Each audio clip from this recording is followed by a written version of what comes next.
नमस्कार शेतकरी बांधवांनो, मी मिलिंद कोळे आपल्या माहिती हवी या युट्यूब चॅनलमध्ये तुमचं स्वागत करतो. शेतकरी बांधवांनो, तुम्हाला थंबनेलवरून समजलंच असेल की फार्मर आय डीचं स्टेटस तुम्ही फार्मर आय डी काढली असेल तर त्या फार्मर आय डीचं स्टेटस कसं पाहायचं, तुमची फार्मर आय डी अप्रूव्ह झाली की नाही हे कसंच कळणार, ते हे ह्या व्हिडिओच्या माध्यमातून आपण आज सविस्तर माहिती पाहणार आहोत.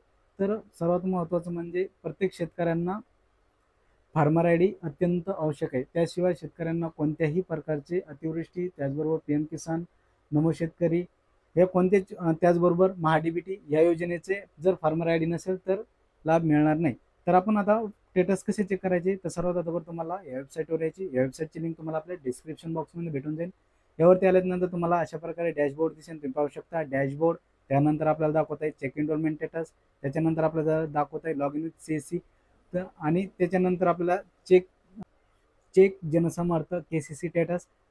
त्यानंतर आता आपल्याला काय करायचं, महत्त्वाचं आहे आपल्याला इनरोलमेंट स्टेटस चेक करायचं आहे, तुमची फार्मर आय डी जनरेट झाली की नाही. तर त्यासाठी आपल्याला काय करणार आहोत, आपण इथे आपल्याला बाजूला दाखवत आहे चेक इनरोलमेंट स्टेटस हे बटन. इथे तुम्हाला येलो रंगाचं या बटनाला क्लिक करून घ्या. यावरती या बटनाला क्लिक केल्याच्यानंतर तुम्हाला आपल्या पुढे अशा प्रकारे एक इंटरफेस दिसेल, ज्यामध्ये आपल्याला 3 पर्याय दाखवतात. ज्यामध्ये इनरोलमेंट आय डी, दुसरे दाखवत आहे फार्मर आय डी आणि तिसरी म्हणजे आधार नंबर. तर प्रत्येक शेतकऱ्याने इनरोलमेंट आय डी तुम्हाला ज्यावेळेस वरती जाऊन तुम्ही फार्मर आय डीसाठी नोंदणी केली त्यांच्याकडून तुम्हाला एक रिसिप्ट भेटले असेल, त्यावरती इनरोलमेंट आय डी असते, ते टाकून पण तुम्ही स्टेटस चेक करू शकता. पण बरेच शेतकऱ्याकडे जर ती रिसिप्ट नसेल तर आपण स्टेटस कसे चेक करणार, त्यासाठी आता फार्मर आय डी, तर बरेच शेतकऱ्यांना फार्मर आय डी पण माहीत नाही. त्यासाठी आपण काय करणार, आता 3 नंबरचं ऑप्शन दिसतंय, तुम्ही पाहू शकता इथे अशा प्रकारे. तुम्ही इथे पहा 3 नंबरचा ऑप्शन दिसेल तुम्हाला आधार नंबर. तर प्रत्येक शेतकऱ्याकडे आधार क्रमांक आहे, तर प्रत्येक तो आधार क्रमांक टाकून आपण इथे स्टेटस चेक करू शकतो.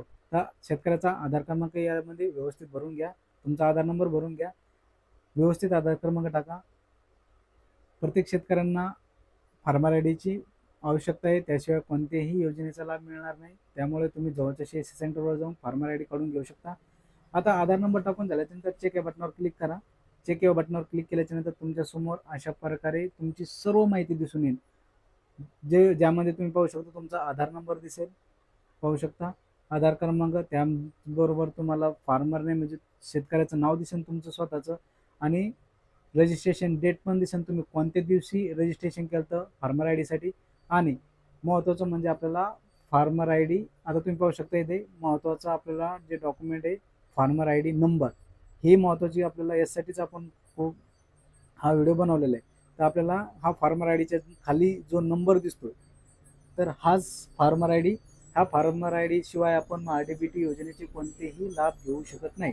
आता त्याच्यासमोर आपल्याला फार्मर रजिस्ट्रेशन स्टेटस म्हणजे आपल्याला काय दाखवतंय स्टेटस, तर आपलं स्टेटस दाखवतंय ॲक्टिव्ह. तर आता त्याच्यासमोर आपल्याला दाखवतंय अप्रूव्हल स्टेटस.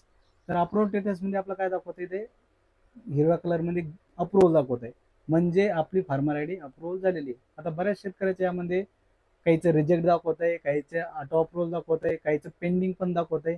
तर आपली इथे अप्रूव्हल म्हणून दाखवत आहे. आता समोर पाहू शकता अप्रूव्हल रिजेक्शन डेट, अप्रूव्हल आणि रिजेक्शन डेट पब्लिकमध्ये येते. तर आपली फार्मर आय डी अप्रूव्ह झालेली आहे, त्यामुळे आपल्याला त्यामध्ये तिथे आपली डेट कोणत्या दिवशी अप्रूव्ह झाली ती तारीख यामध्ये दिसते, तारीख, महिना आणि टायमिंग सुद्धा दाखवतो तुम्हाला कोणत्या टायमिंगला आपली फार्मर आय डी जनरेट झालेली आहे.